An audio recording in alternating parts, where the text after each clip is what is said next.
This week, I'd like to share with you 5 things that I've been learning from Bonnard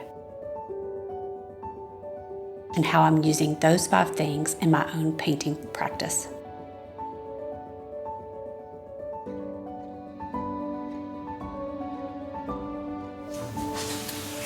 Welcome back to Bits of an Artist's Life. I'm Sandy Hester. I'm a professional artist and I share my life and journey here on YouTube. I want to share a little bit about a new obsession and how I came upon it. Alice Mumford has a series on YouTube that I have watched many times because it's so inspiring, but this time it sent me on an obsessive journey about Bonnard. I bought a bunch of books, which I'm going to show you, and I've been listening and watching anything on the internet that I can find about him. The most helpful things I've learned about painting were little things shared here and there in an interview or book of an artist, and that's been the case with Bonnard in my research of him and his painting process. I want to share 5 things that I've learned about him in my research and how I'm using those 5 things in my own painting practice. Let me first give you a quick look at the books that I bought and then go through the list of the 5 things that I've learned, and with each one I'll show you how I've been using those lessons in my own work.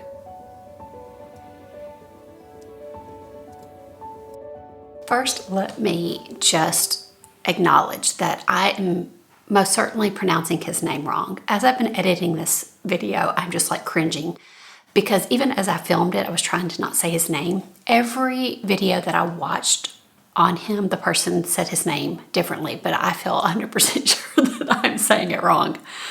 I have some names that I feel like they're coming out correctly, but then when I hear them back, it's like, yeah, I feel like Bonnard instead of Bonnard. I don't know. Anyways, it is what it is. Let's just enjoy the video for the, good information, not the bad pronunciation. Okay, let's get back into it. This one is one that I bought a long time ago, and it's interesting. Just as I was preparing for this, did I realize what a great book this is. Lots of really great still life. Yeah, it's a really good one. I have not read this one yet, but it's a good one. Let me go through the 5 things that I've been learning from Bonnard and bringing them into my own painting process. The first lesson that I learned from Bonnard and that I absolutely loved about his process is that he worked a ton from his sketches and memory. I think when I learned that is when I first was like, I need to buy all the books. I've got to buy some books that have sketches in them. And so when I was doing that, obviously I just then bought a whole bunch of books, anything that I found. I want to show you, I've marked some of these. So he would kind of have like a formula of the way with marks and things, which then when you see his paintings, you see that translated. But one of the things he's doing is focusing on composition and value, which we all know is incredibly important. But I also work for my own sketches. Now, it's usually sketches that are done with painting, not with just pencil. But this got me incredibly inspired to think about, I could paint from just sketches and memory. I love that there's a memory aspect, and it's probably why his paintings have kind of a dreamlike quality, and that he is able to boost up the color because he's working out the value in his sketches, and then he's able to have a little more freedom with color. And because he's working from memory, there is a very dreamlike quality to it, and he can push things. So I love this painting. This painting is called The Bowl of Milk, and really you don't even notice the cat down here. You notice her, you notice all this stuff going on here, and the reason is because of value. But then this shape takes you down. You realize she's holding something, and then here's this cat kind of blended in with the carpet or rug there. But he's worked these things out in sketches here. Preparatory sketch for the bowl of milk. So he's working out how he wants this figure. Does it just have this focus of the bowl being right in the middle? Just so he's working these things out, which I find very interesting. And I've been doing it in my own work with just black and white and playing with that. And I've been finding it very, very useful. Let me move these books out of the way. been finding when I'm on location to do a really quick sketch and then to work from my sketch has been wonderful. It does the same thing for me where I paint in the studio from sketches done on location. It keeps things loose. It's probably doing some of the same things that he experienced when he would work from sketches like this. So here is Before Dinner. That's the title of this painting. And he's worked things out. And you can see here in the final painting how he has changed things compositionally some. He's moved her up. Actually, I really like the composition of this, but here you get, this rug. He's added the dog there, but you can see some of these big shapes he's kept the same. And then he may have a good memory with color and light. I don't. I really like to work from observation, but he did not as much from what I've read. Here's another one. In fact, I think he said something to the effect that he's too weak to work from life. And there's kind of this, I'm wondering if what he means by that is that there's this he wants to paint every detail, and this allows him to be less enslaved to the object or whatever he's painting, which I find is what happens when I paint from my sketches that have been done, on location, or if I do a quick sketch of a still life and then paint from that and then paint from that. I get further and further away from the subject, and I'm able to have more license and don't feel so enslaved to the actual subject. And here where he's working this painting out. There's a little version of that painting. There's probably a bigger version in this book, but we're focusing on the sketches right now. Let me show you how I've been using the same concept. First off, it has played out first in just doing a lot more sketches, even when I'm just on a walk in the morning. It's funny, I found this sketchbook, which is a sketchbook that if you've been a follower here for a long time, I was taking this sketchbook with me on morning walks to just capture things very loosely. And I've started taking this on my morning walks again and just capturing things very quickly. So I've enjoyed that. In fact, when I looked at this morning, I thought, I may want to paint from that. So lots more sketching. Let's see, where's this one? Oh, this is one. I did a painting, actually. Yeah, I should show you this. So I did this sketch, and then I was still on location. I had this sketch sitting off to the side, and then I did this painting from, yes, using what was in front of me, but mainly getting the composition from this sketch.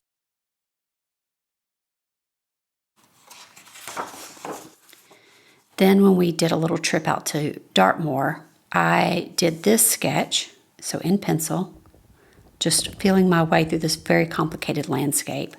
Then I had this off to the side, and I painted this. And I used the layout and composition from this. And what I found is when I tried to look up at this complicated landscape, I got very lost. But if I would just go back to this and kind of keep these darks dark, like I patched out here, it just worked a lot better. And then I had just a few more minutes before we left, and I did this using multimedia and doing the same thing, using that sketch. I forgot, this was the sketch that I did super quick at Dartmoor before we left with, I think, just oil pastels. Grady had pointed out that you could see the sea in the distance, and I was like, ooh, I've got to make a note of that really quickly. So I think I did this in like 5 minutes or less. And then I have a very simple sketch to bring home. I have color notes to bring home, and can continue working further from or on this subject if I wanted to. And I have more information because of the way I used that time in person.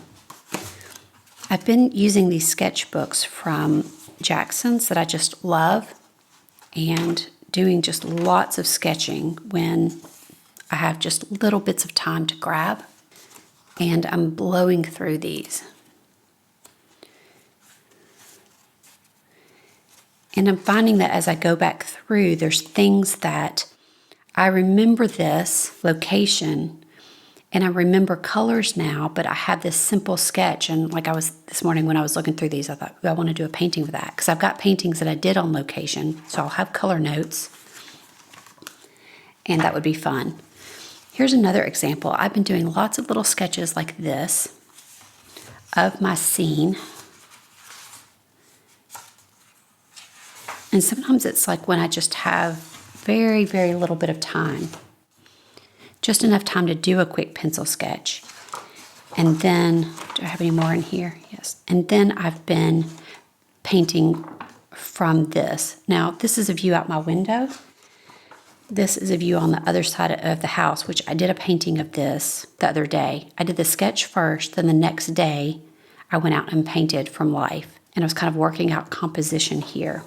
Let me show you some of the paintings I've done from these sketches.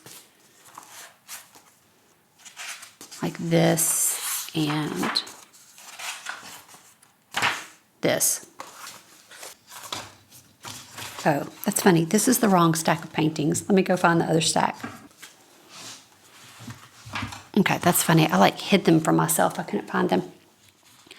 Okay, so here are a bunch of paintings that I've done of this big tree and apple trees in our garden.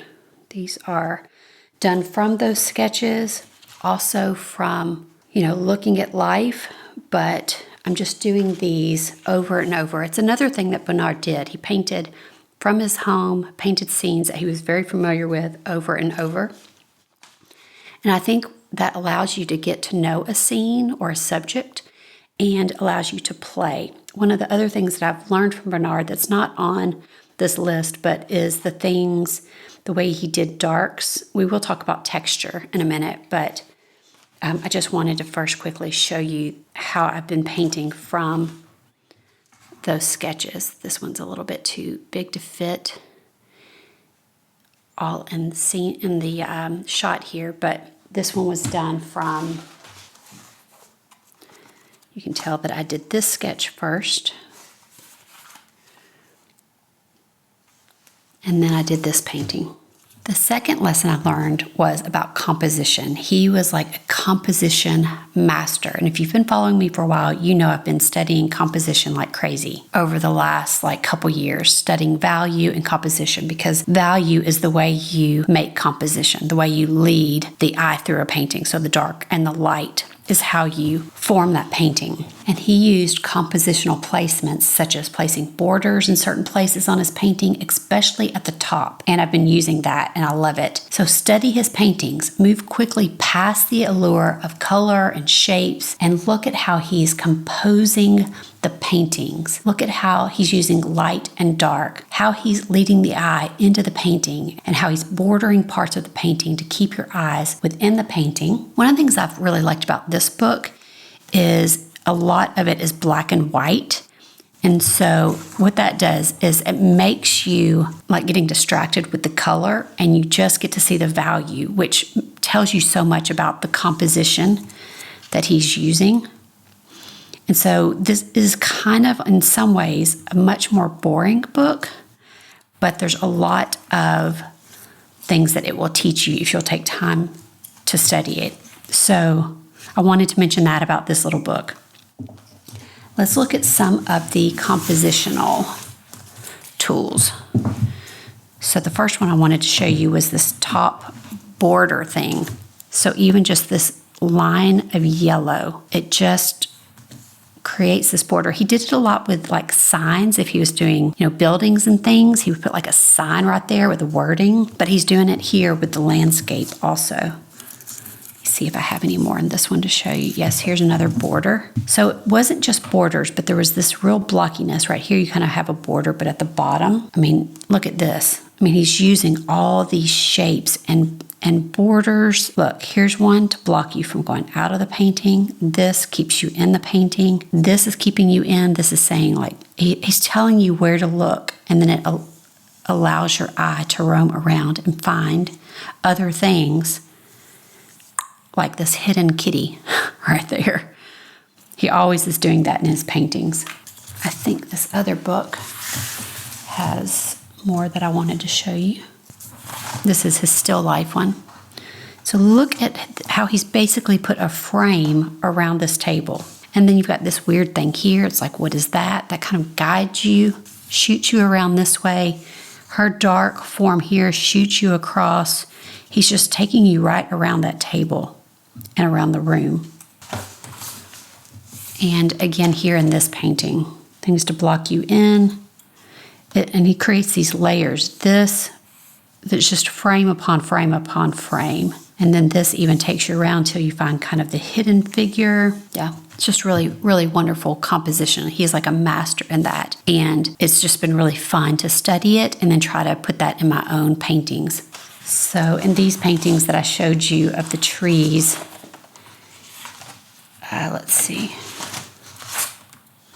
Yeah, I was thinking about that even when I put this little bit of tree up at the top to kind of keep you in. I've just been thinking about those kinds of things a lot when I can. So normally here I would have allowed little bits of blue, but I just kept this big chunk of border in. So it's just little things like that as you go to start thinking about when you're composing a scene. Like this painting probably could have used a border to keep you in, even though that sky works a little bit as a border, but he would push it even more. So just things to think about as you're working through a painting. The third thing that I loved is that he would use an eraser. So that's kind of a small thing, and you may think, well, okay, I use an eraser. I never, ever use my eraser, and probably should have looked in here to try to find some examples of his drawings for this. But he would use it for texture. I bet here he did. So yes, this back part of this building, he probably put some pencil down and then erased it to work on value. So it's just another way to work on texture and to be able to get different value, but I've been using it to get different texture because there's something about when you put a lot of marks down and then erase over it. And if you've been here a while, you know that the Blackwing is my favorite pencil. I was gonna grab one to show you which version of the Blackwing, but I can't find them because they're all in my bags. But I have a whole video on here and I'll have it linked below about that. Again, it's just another tool to be able to have your pencil, take it out, and create more texture.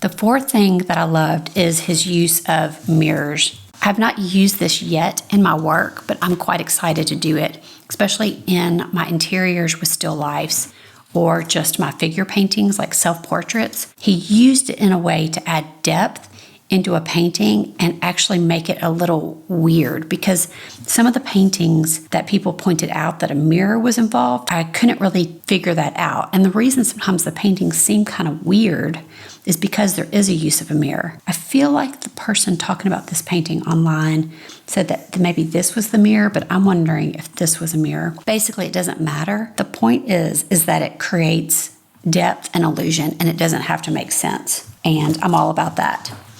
So I was just thinking about how you can, I don't know, I feel like there's a lot you could do with that. This is another one that someone said that this was a use of mirror. And the reason they say that this right here, back here is the mirror, is because this is her head and the reflection, and that this is Bonnard like in front of her sketching. So I just love that, thinking about how to use composition in that way. Okay, the fifth thing I want to share with you, which is always exciting for most of us as artists, is texture. I mean, just this cover of this book. If there was nothing in this book, I would have bought it just for the cover. But I've been looking a lot at his use of texture, especially in the landscape. And I think the reason he has so much texture and is able to translate that in his paintings is because he's been working from his sketches. And so he's having to find a language with his marks to then remember some of that texture. So it's almost like a textile, like a rug, like, ooh, this bush was, those little leaves were kind of like this. And then this other bush was like this, or this tree. So he's creating this language in pencil that then he has to translate. So let's look at that a little bit, because it's actually, let me do this. Very exciting. It's just a richness of texture in his paintings. I mean, there's compositional things, but you do get sucked into the texture. So I've been thinking about that a lot as I've been doing landscapes. Just kind of inspired by it and trying to find my own language in it.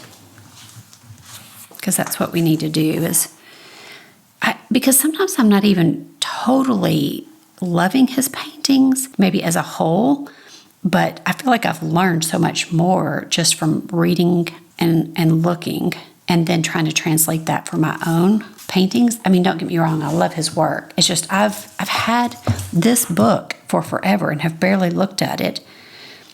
But now that I'm understanding some of this, it's just quite riveting and thrilling. Right, I don't want to miss any of my little notes here. Okay, this painting is an interior, but look at all the texture again.